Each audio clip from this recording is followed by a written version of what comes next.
గోపాలకృష్ణ అనే వ్యక్తి అయితే శ్రీకాకుళంలో జాబ్ చేస్తున్నారు. శ్రీకాకుళం నుంచి చీపురుపల్లి మీదుగా వస్తూ ఉండగా మానసాదేవి టెంపుల్ ఏదైతే ఉందంటే పుర్రాయి వలస మధ్య రోడ్లు అనమాట.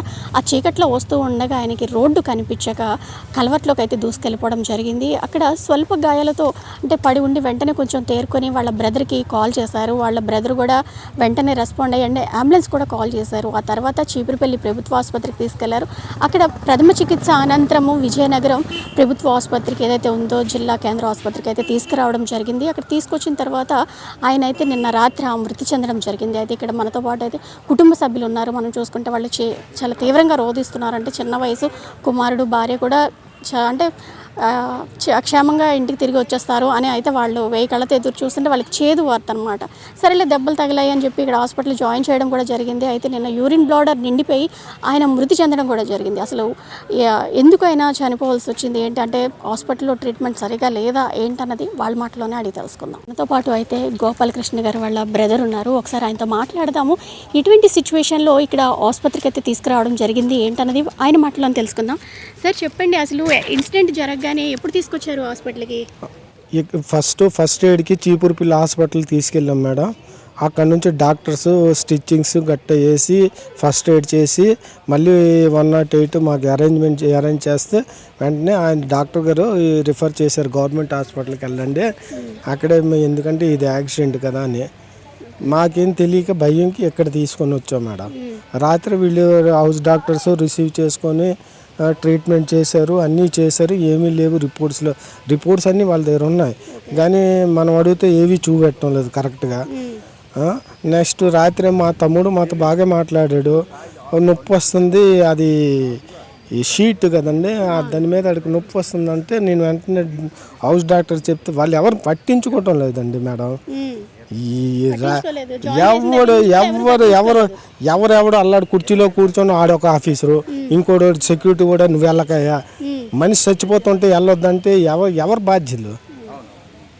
నేను అడుగుతుంటే వాడు నువ్వెవడవయ్యా అని నన్ను అడుగుతాడు. ఇలాగే ఉదయం వచ్చేసరికి మా భార్య ఏమో ఉన్నప్పుడు శుభ్రంగా మా తమ్ముడు మాట్లాడాడు, బాగుందని చెప్తుంటే నేను వెంటనే కొంచెం నా పనులకు చూసుకొని ఇంకా రిటర్న్ వస్తున్నాను. అందులో తమ్ముడు చనిపోయాడు.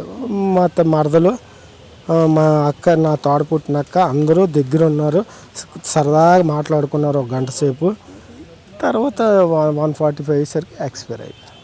అదే యూరిన్ కూడా అవ్వలేదు, యూరిన్ బ్లాడర్ నిండిపోవడం వల్ల మా మరదలాలు ఉన్న టైంలో అది జరిగిందండి. నేను ఉన్నప్పుడు అవి ఏం జరగలేదు. మీతో బాగానే మాట్లాడారు? నాతో బాగా మాట్లాడిన బట్టే నేను రాత్రి 3 o'clock ఇంటికి వెళ్ళాను. మా మరదలు వచ్చిన తర్వాత 8 o'clock మా మరదలు వాళ్ళ భర్త కూడా నా మరదలతో చెప్పి అన్నీ చెప్పాడు, మా అక్కతో చెప్పాడు, వాళ్ళ వదిన గారితో అన్నీ చెప్పాడు. పిల్లలు వచ్చిన తర్వాత సరదాగా మాట్లాడాడు.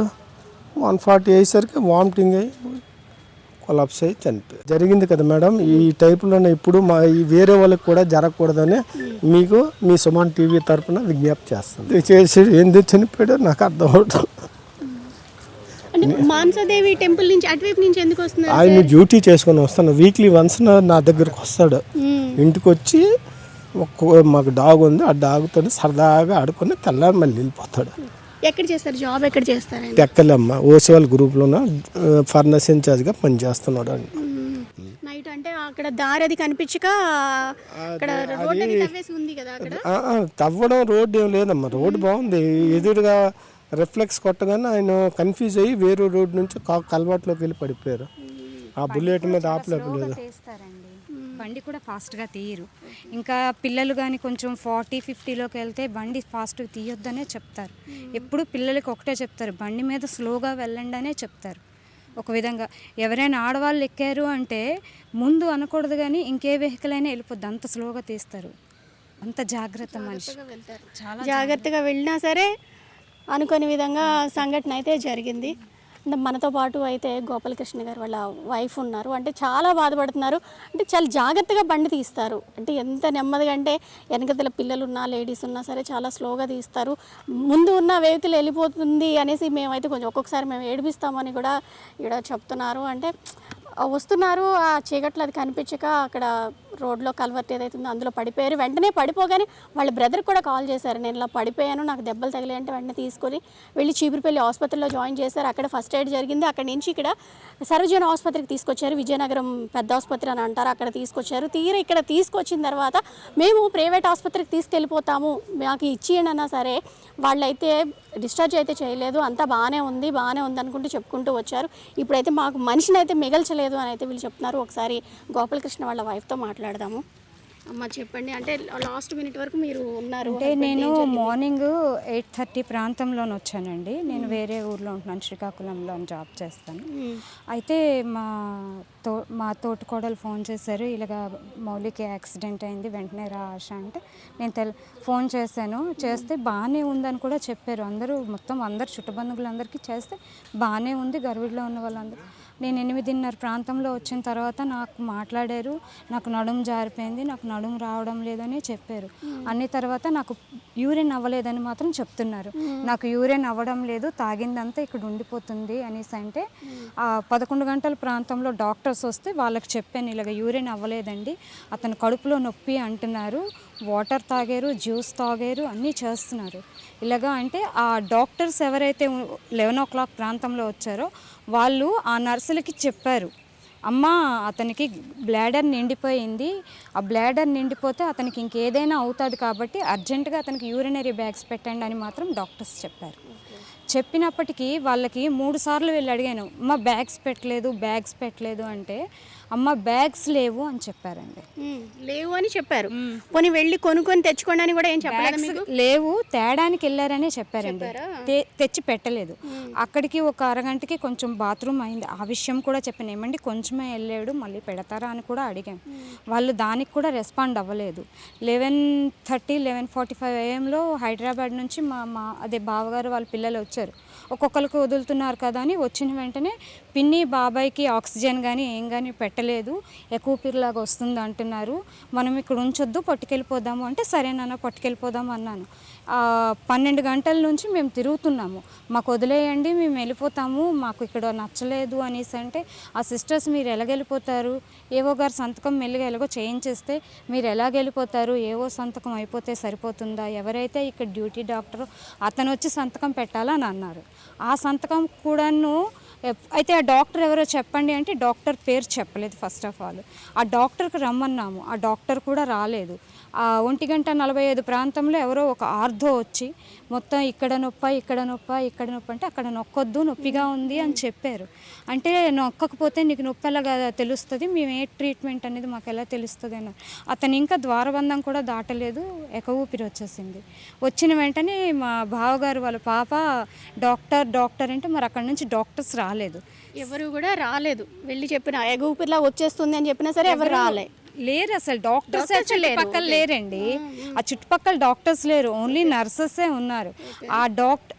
ఆ నర్సెస్ అప్పుడు చనిపోయారని మాకు తెలిసిన తర్వాత అప్పుడు వచ్చి గబగబా ఆ గుండెకు సంబంధించిన వైర్లు, సిలైన్లు, తాలూకా ఇది బోర్డు అవి అన్నీ తెచ్చిపెట్టేస్తుంటే అమ్మ చనిపోయిన తర్వాత అవన్నీ తెచ్చి పెడుతున్నారు ఏంటి మీరు అని మేము అనుకోవడమే కానీ కనీసం డాక్టర్స్ వచ్చి కన్ఫ్యూజ్ చేసి మాకు చెప్పలేదు, చనిపోయారు అని కూడా మాకు చెప్పలేదు.